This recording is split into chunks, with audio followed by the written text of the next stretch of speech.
বের করো। মানে একটা স্ট্রিং ধরো, এখানে বলতেছে একটি স্ট্রিং এর নির্দিষ্ট কয়টি একই রকম ক্যারেক্টার আছে, মানে একই ক্যারেক্টার। যেমন এই এখানে যেমন ধরো যে নেম নামে একটা ভেরিয়েবলের মধ্যে একটা হচ্ছে গিয়ে স্ট্রিং আছে, যেমন হাসান। এখানে বলছে আমি বলতে পারি যে এখানে এ কয়টা আছে, বলতে পারি যে এন কয়টা আছে। হ্যাঁ, এটা হলো মেইন কথা। তো আমাদের বুঝতে হবে প্রবলেম সলভিংয়ে যে আমি কি দেখাতে চাচ্ছি, যে এইখানে হচ্ছে গিয়ে একটা নির্দিষ্ট ওয়ার্ড কতবার সেটা দেখাতে চাচ্ছি। তাহলে হচ্ছে কি আরেকটা আমাকে ভেরিয়েবল নিতে হবে। ধরো কাউন্ট নামে একটা ভেরিয়েবল নিলাম, যে এখানে গুণে এখানে রাখলাম, প্রথমে কি 0 রাখলাম কথার কথায়। তো এখন আমি কি করব, যে ক্যারেক্টারটা কতবার আসছে এটা আমি দেখব।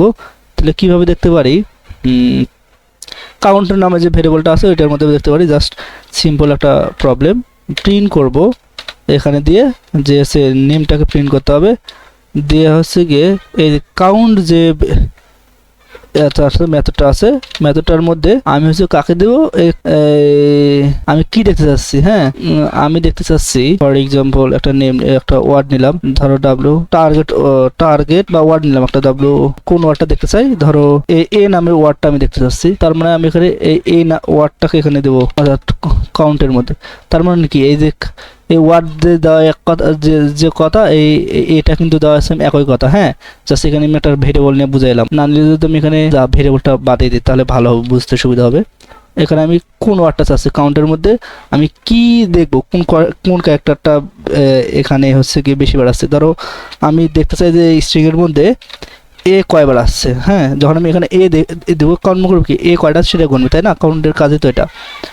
দেখো এ আছে 2টা। হ্যাঁ, এই যে হাসান ইমন যখন দিব তখন হচ্ছে গিয়ে এখন কিন্তু হচ্ছে গিয়ে দেখতে পারি আমি এখানে এন কতবার আসছে।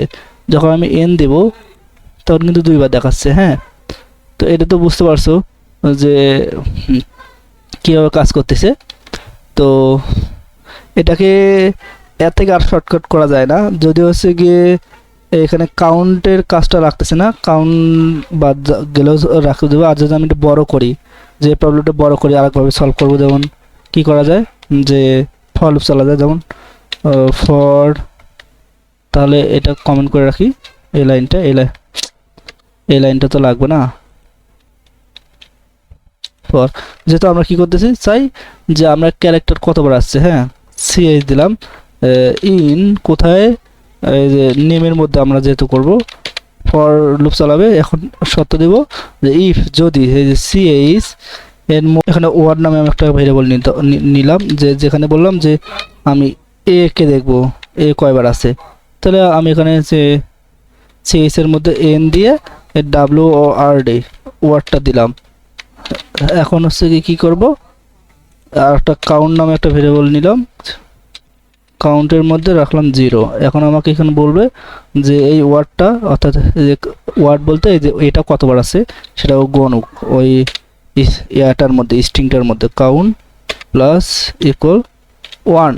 এখন দেওয়ার পর যখন আমি রান করব, প্রিন্ট করব, অর্থাৎ প্রিন্ট কাউন্টকে করব, তাহলে দেখো এখন কি আসে। আর ওগুলো আমি মুছে দিচ্ছি,